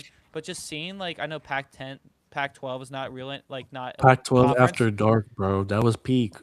but like how you would have the best team from the Pac-12 go against the best team from the Big Ten, or like the All-State Sugar Bowl, you had the best team from the SEC go against like the whatever. Like that was just so peak, and It obviously was peak, dude. it's sad that we're never going to go back to that because of just how college No. football has They're become. just trying to make college football March Madness, and that doesn't correlate with. You can't do March Madness with football. Like It's it's just just the 16 teams. I do understand where they're coming from. First of all, these campuses are going to be making so much more money because you're going to be hosting yeah. two home playoff games. But then it's like it's also cooked because I'm being honest with you. There's no way these smaller teams are going to beat a D1 team. No, that's I was gonna say that because it's like the 12 team. Like you had like last playoff for example, James Tulane, Madison gets freaking demolished by Oregon by 30, and Tulane yeah, loses by 30 to Ole Miss. Like if you just keep putting these group of five teams in there at the like 11 and 12 spots, going against like a SEC school or a Big Ten school or like a higher ACC school, they're gonna get killed out there. They're not gonna have a fighting chance. Like first year, the 12 team with Boise State at number four. That I mean, Boise State always somehow just is good randomly. right. But Going back to like, the Kellen Moore years, dude. dude. But then I mean, they put up a good fight against Penn State, but Penn State just has better players. Penn State is more athletic, more they have more what they need to win games than Boise State does against higher levels of competition. And it's like I just feel bad. Yes, the smaller schools are getting a lot of money for this, but it's like they're not gonna win any games. They're just gonna like say Tulane and James Madison. Yay guys, we went undefeated and we won our conference championship. We're in the playoffs, but now we have to go play I don't know, Oregon Ohio at State. home. Yeah, we have to go play a road game at Ole Miss or in at Oregon. Like And I honestly think they're doing the 16 teams because of like the teams that have been on the bubble and haven't made it. Like if you look at Notre Dame last year or stuff like that. Notre Dame shouldn't have made it anyway. The But only they're two but yeah. their schedule is cupcake, and the two real games that they played last year they lost. And it's just honestly again, it just goes back to like the conferences And flexing their have you seen numbers. Notre Dame's schedule this year? Yes, dude. Dude, That's it's so another thing. bad. wh- This is another thing to talk about. We need to figure out when to throw Notre Dame in there as an independent because their schedule, if they do what they again this year, they're not making the playoffs again. No, They're like playing absolutely nobody.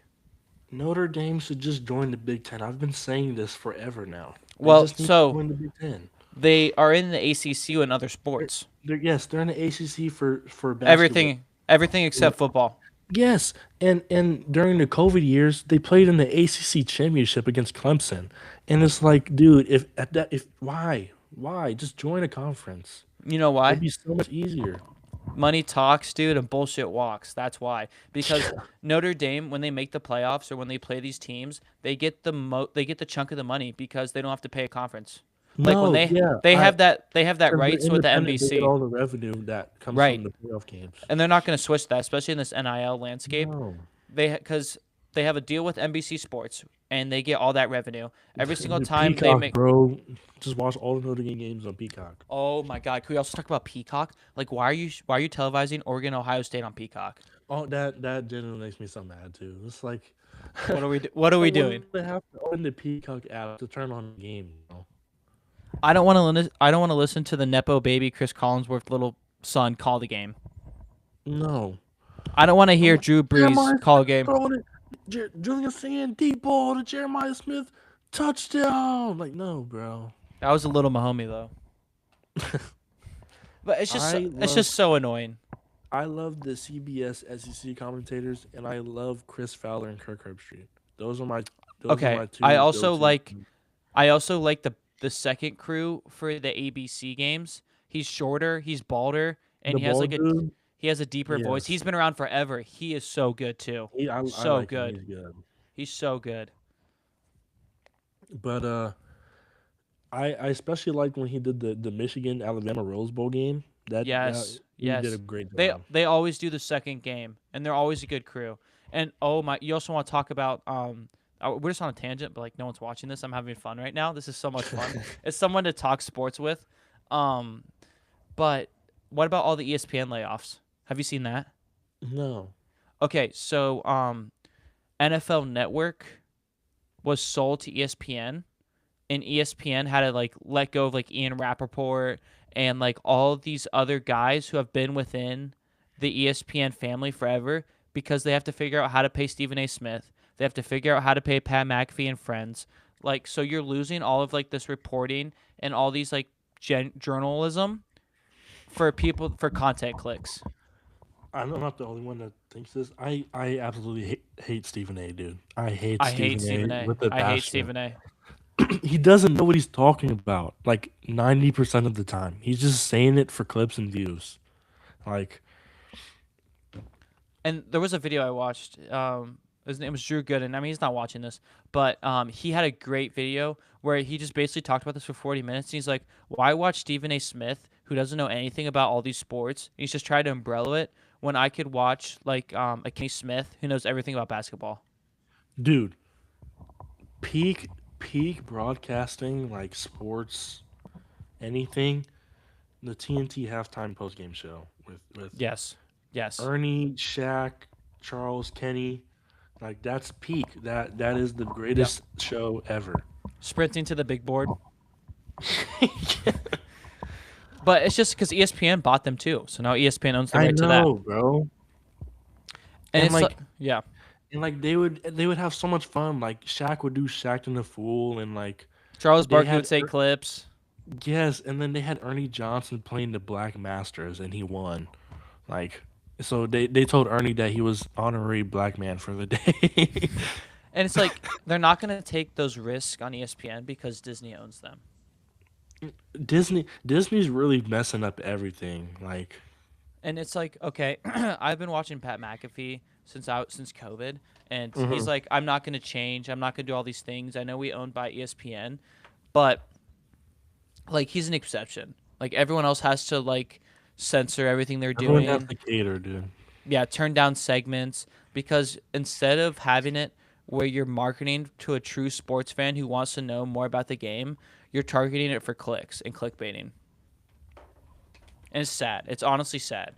And I don't think we're good. Like you're gonna have smaller things like the Ringer, the Athletic, and all that stuff who is for like those niche fans, but it's what ESPN should They're have been they're, and they're just what they getting rid were. of peak. Like why having RG3 as a commentator was peak. Like he would just say out of pocket stuff on there, and it was And, great. and he had a resume to back it up. Yeah. So now, instead of watching that, I'm watching guys. Oh, you know who I hate? You know who's the guy who used to do Monday Night Football and would celebrate like every touchdown was winning the Super Bowl? I don't know if you. I well, he does college football games, and I was genuinely trying to watch like some recaps from last season and games where he would commentate. I would turn off. I would literally Yeah, stop that's, watching. that's not a crazy shout, dude.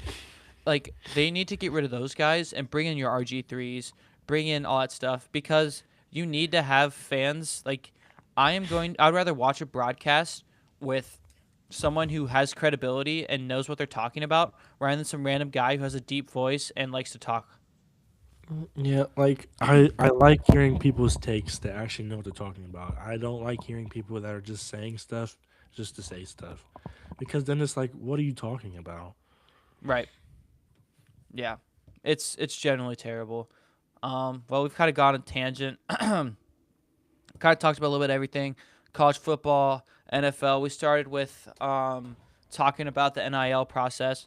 Another thing I'm gonna want to say is honestly, like being a general manager of a college football team right now sounds a lot better than an NFL team.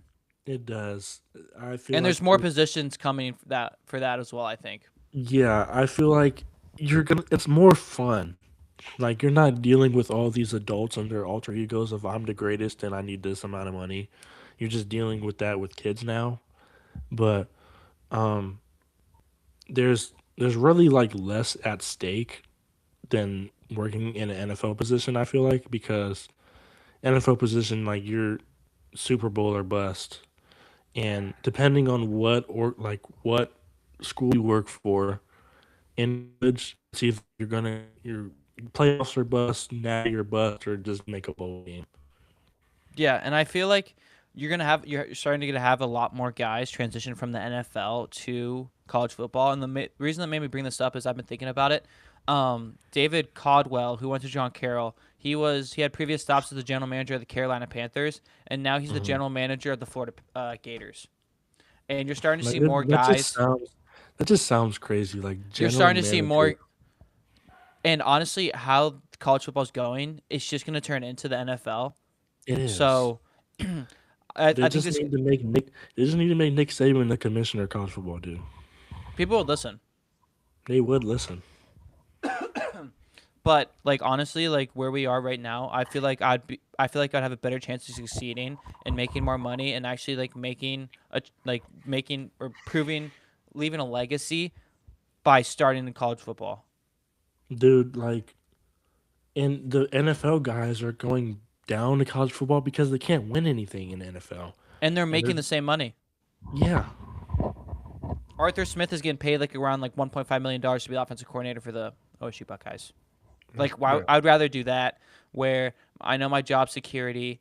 OSU has insane talent. Like I'm gonna win 90% of these games easily, and then you could do what Bill O'Brien does and pivot that role to a head coaching job for like example like the Houston Texans, and then he goes and becomes the head coach at Boston College. So like you can Hmm. use that as a big stepping stone.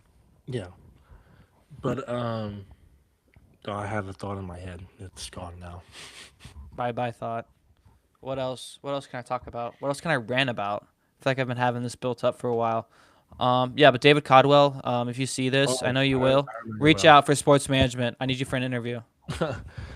um, Speaking of like OSU coordinators, I am very interested to see what Brian Hartline does at USF. Yes, that's a good pull.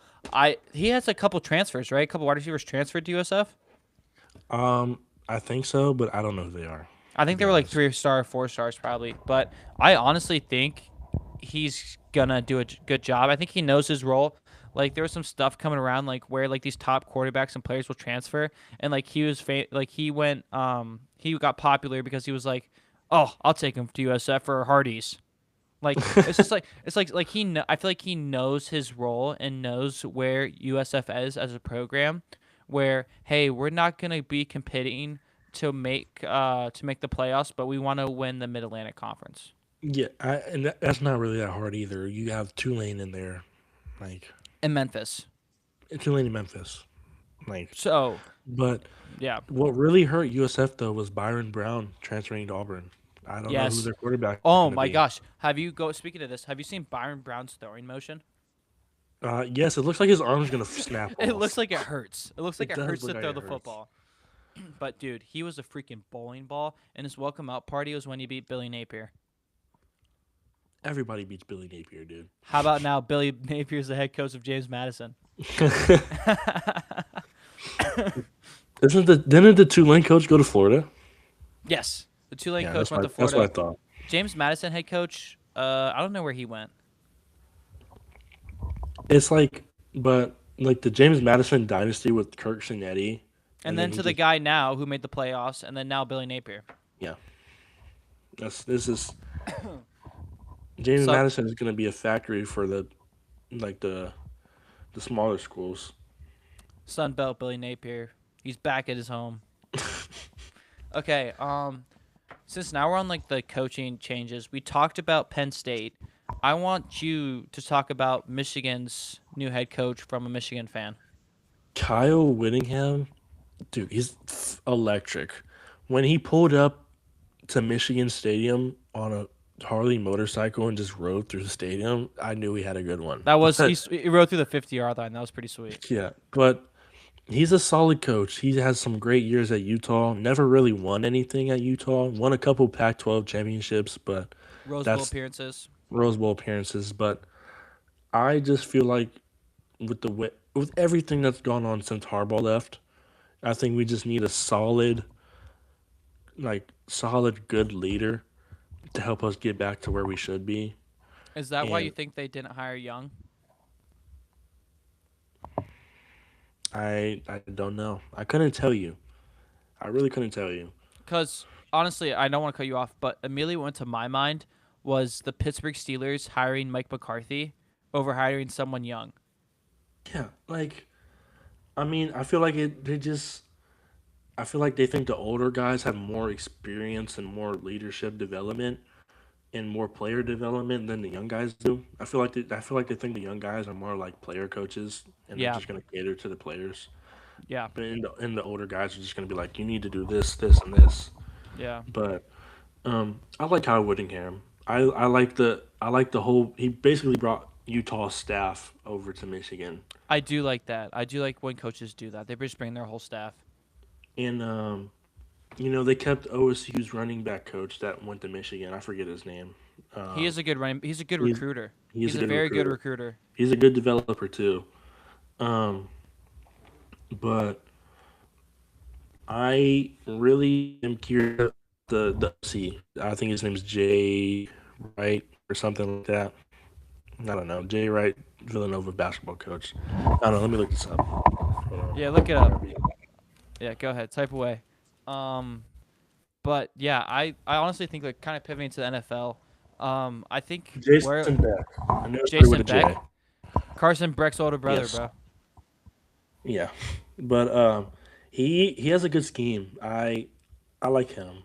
I feel like with this scheme, it's a lot of RPOs, a lot of it's still a lot of ground and pound like Michigan traditionally does, but it's more RPOs and more like quick throws and play actions, and I feel like Bryce Underwood will succeed in this, and if he doesn't, then Tommy Carr will. But um, I like him.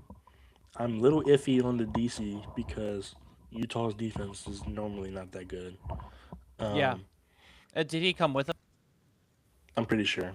Do you think I wouldn't you just probably switch up the scheme? If I'm being honest, You got to. The Big Ten ball is way different than Pac-12 ball Pac-12 at night, or bro. Big 12 ball. Big 12 ball. My fault.